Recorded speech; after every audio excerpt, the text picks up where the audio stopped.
Baik, terima kasih teman-teman media.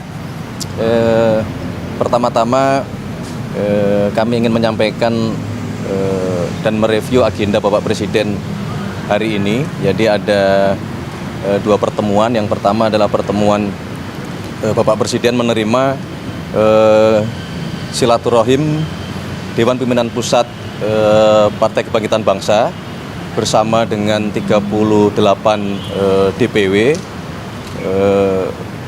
yang ini merupakan bagian dari rangkaian silaturahim Bapak Presiden dengan teman-teman partai politik, terutama partai koalisi pendukung pemerintah.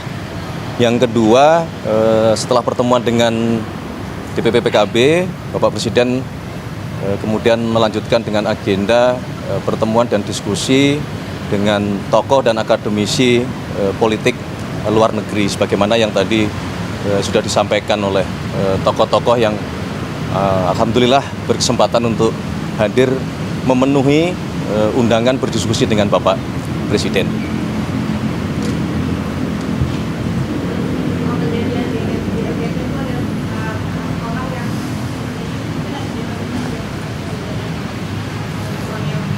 Baik, tentu yang pertama berkenaan dengan terjadinya kejadian yang menimpa adik kita di NTT, tepatnya di Kabupaten Ngada. Kami tentunya mewakili pemerintah menyampaikan keprihatinan yang mendalam, dan kami telah berkoordinasi dengan jajaran terkait karena bagi kami, bagi kita semua, ini adalah kejadian yang seharusnya tidak boleh terjadi. Oleh karena itulah Bapak Presiden menaruh atensi dan melalui kami meminta kami untuk berkoordinasi supaya ke depan hal-hal yang semacam ini dapat kita antisipasi. Mungkin juga kalau kemarin Bapak Presiden menggugah kita semua berkenaan dengan masalah kebersihan, kerapian dan sebagainya, maka dengan kejadian ini juga menjadi pembelajaran bagi kita. Memang barangkali kita harus meningkatkan kepedulian sosial di antara kita semua dari setiap level tingkatan gitu. Jadi kami sudah berkoordinasi dengan Menteri Dalam Negeri, kami sudah berkoordinasi dengan Menteri Sosial untuk melakukan penanganan terhadap keluarga dan terutama memikirkan supaya kejadian ini tidak terulang kembali.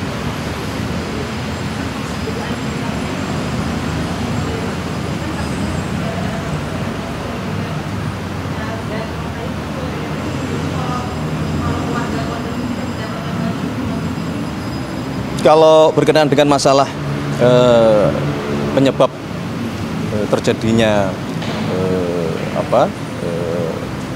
tragedi tersebut, kami menyebutnya seperti itu, biarlah kita tunggu dari pihak berwajib, pihak kepolisian untuk melakukan pendalaman. Ada lagi? Terima kasih.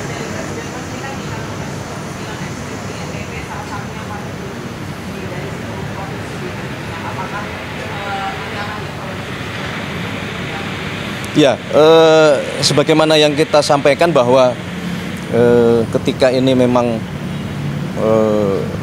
merupakan misalnya akibat oleh faktor kemiskinan, oleh karena itulah kita bekerja sangat keras untuk bagaimana sesegera mungkin kita memastikan tidak ada lagi saudara-saudara kita yang berada di bawah garis kemiskinan. Dengan berbagai upaya harus terus kita dorong ya, untuk memastikan kalaupun belum bisa kita berdayakan secara mandiri, tetapi kehadiran atau intervensi pemerintah harus kita pastikan untuk menyentuh ke seluruh lapisan, terutama yang paling bawah, sehingga kejadian-kejadian seperti ini tidak terulang kembali.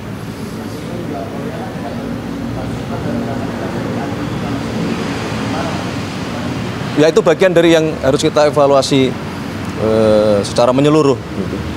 masalah pendataan, masalah laporan, termasuk tadi kepedulian sosial kita. Barangkali kalau misalnya pun tidak atau belum masuk di dalam daftar penerima manfaat dari pemerintah, mestinya ada mekanisme-mekanisme secara struktural, misalnya melalui kepala desa atau kepala dusun yang itu terus-menerus melakukan monitoring dan melaporkan manakala ada warganya yang belum termasuk atau belum tercatat sebagai penerima manfaat dari program-program pemerintah. Termasuk kami juga berkoordinasi dengan Mendikdasmen karena kebetulan kejadian di NTT kan menimpa adik kita yang masih di usia sekolah. Nah, bagaimanapun selain di faktor keluarga, faktor lingkungan, juga di sekolah menjadi sangat penting edukasi dan terutama berkenaan dengan masalah mental adik-adik kita supaya jika mengalami sebuah tekanan atau mengalami sebuah permasalahan untuk dapat menyampaikan kepada guru-guru mereka di sekolah. Semua upaya kita coba cari supaya kita mengantisipasi supaya tidak terjadi kembali.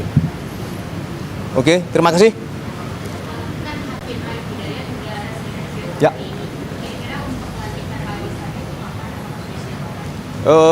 Direncanakan akan dalam waktu 1-2 hari ke depan ya. Mengucapkan sumpah di depan kursi. Oke, terima kasih semuanya.